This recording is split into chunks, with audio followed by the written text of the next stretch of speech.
علیکم ورحمۃ اللہ وبرکاتہ. الحمد للہ وحدہ والصلاة والسلام علی من لا نبی بعدہ. اما بعد، اعوذ باللہ من الشیطان الرجیم. بسم اللہ الرحمن الرحیم. یا ایہا الناس ان خلقناکم من ذکر وانثی وجعلناکم شعوبا وقبائل لتعارفوا ان اکرمکم عند اللہ اتقاکم. اسٹیج پر بیٹھے ہوئے معطر علماء کرام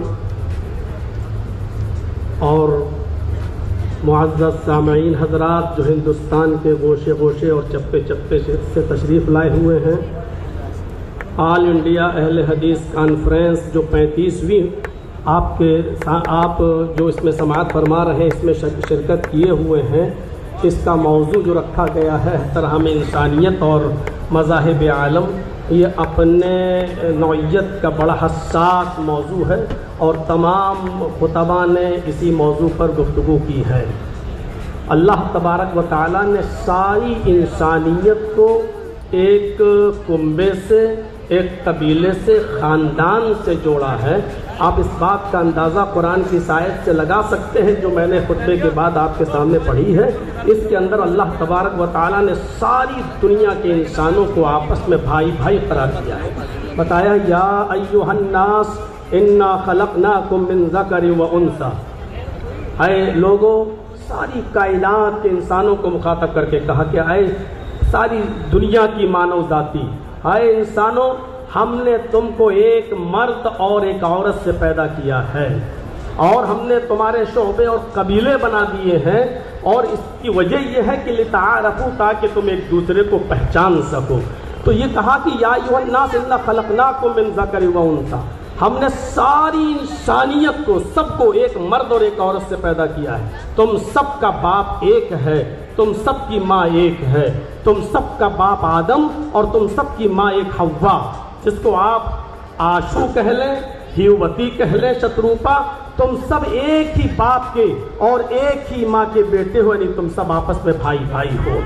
قرآن کریم کی ایک آیت ہم اور آپ کے سامنے پڑھ رہے ہیں، اس سے آپ اندازہ لگا سکتے ہیں کہ اللہ تبارک و تعالیٰ نے فرمایا کہ تم کسی بھی مذہب کے یا کسی بھی مکتبہ فکر سے تمہارا تعلق ہو، لیکن عدل و انصاف کا جب معاملہ آئے، نیائے کا، ججمنٹ کا جب معاملہ آئے، تو اس میں تم کسی کو یہ نہیں دیکھو گے یہ کون ہے، کس دھرم سے ہے، کیا ہے.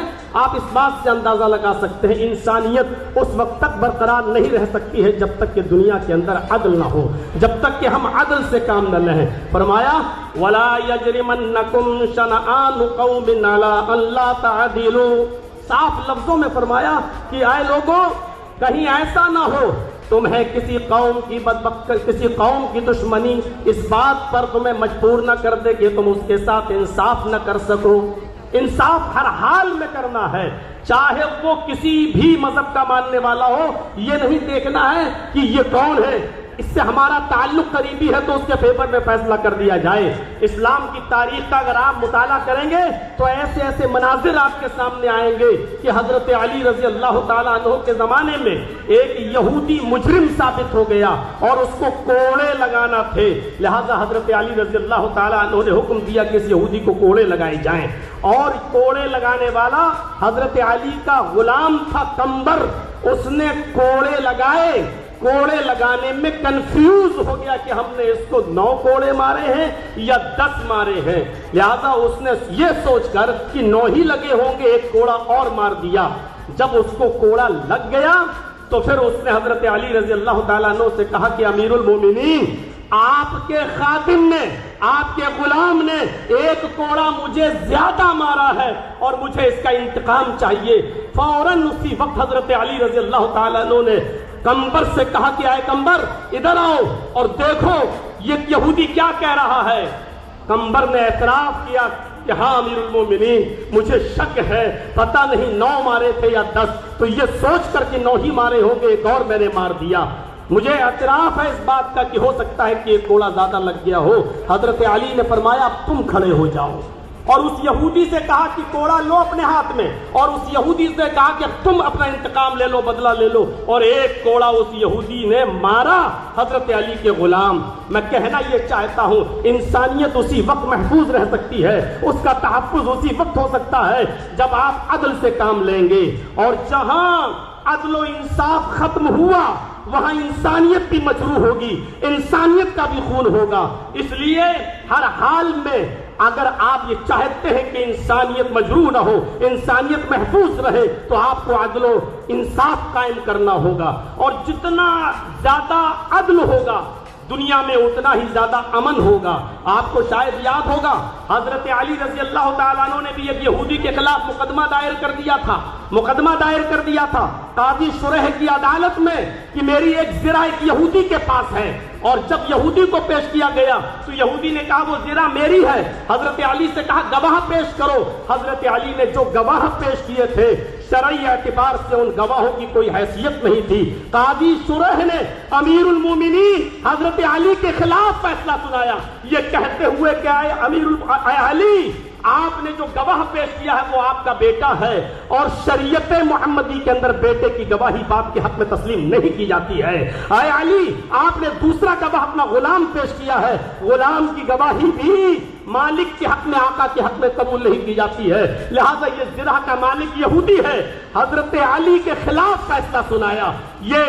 یہ عدل، یہ انصاف ہمیں یہ بتلا رہا ہے کہ جب اس طریقے کا عدل تھا، جب اس طریقے کا انصاف تھا، تو انسانیت چین اور سکون کا سانس لیتی تھی۔ یقیناً آج عدل و انصاف ہمارے معاشرے سے ختم ہوتا چلا جا رہا ہے۔ وہ ملک شام کا وہ واقعہ بھی ہمارے اور آپ کے سامنے آنا چاہیے کہ حضرت عمر فاروق جب ملک شام گئے تو ایک 12 سال کے یہودی بچے نے عمر ابن عاص کے بیٹے کے خلاف شکایت کی کہ امیر المومنین، ہمیں عمر ابن عاص کے اس بچے نے، عمر ابن عاص کے اس یہودی نے کہا کہ عمر ابن عاص کے بیٹے نے ہمیں کو گھوڑا مارا ہے، میرا گھوڑا اس سے آگے نکل گیا تھا ریس میں۔ حضرت عمر فاروق نے سنا تو فوراً غصے سے لال پیلے ہوئے حضرت عمر ابن عاص سے کہا کہ یہ کیا ہو رہا ہے؟ فوراً بلایا گیا۔ بیٹے نے، عمر ابن عاص کے بیٹے نے اپنا جرم کا اقبال کیا اور اس یہودی بچے سے کہا کہ تو بھی اپنا انتقام لے لے۔ ہماری حکومت، ہماری خلافت، ہماری چودراہٹ، سب کچھ ہونے کے باوجود خود عمر ابن عاص کے بیٹے کو اس یہودی بچے نے کوڑا لگایا۔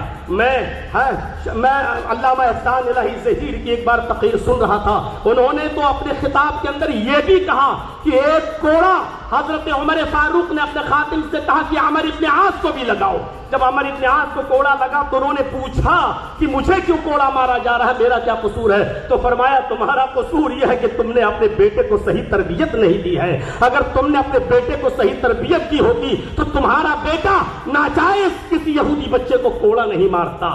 یہ تحفظ انسانیت کا میرے بھائیوں وہ دور تھا جب عدل تھا، جب انصاف تھا، تو اس طریقے سے ہمارے معاشرے اور سماج اور سوسائٹی کے اندر انسانیت کا تحفظ تھا۔ آج ذرا آپ اپنے علاقوں میں دیکھیں، اپنے ملک کی بات تو چھوڑ دیجئے، کسی ایک چھوٹی بستی کے اندر بھی آپ کو عدل کے یہ نمونے نہیں ملیں گے، عدل کی یہ چیزیں آپ کے سامنے نہیں آئیں گی۔ قرآن کریم تحفظ انسانیت کے سلسلے میں اتنی عظیم بات کہتا ہے۔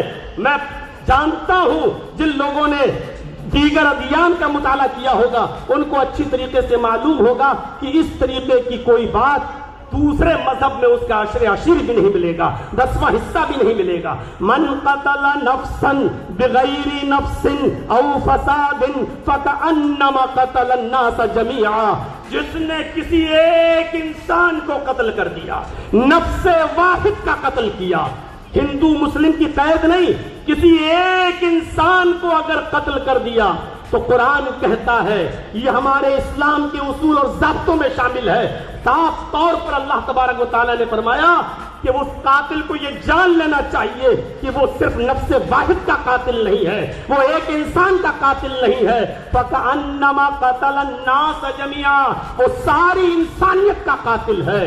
ذرا تصور کریں، اس سے اگر مسئلے نکالیں تو بہت کچھ نکالے جا سکتے ہیں۔ ایک انسان کا قتل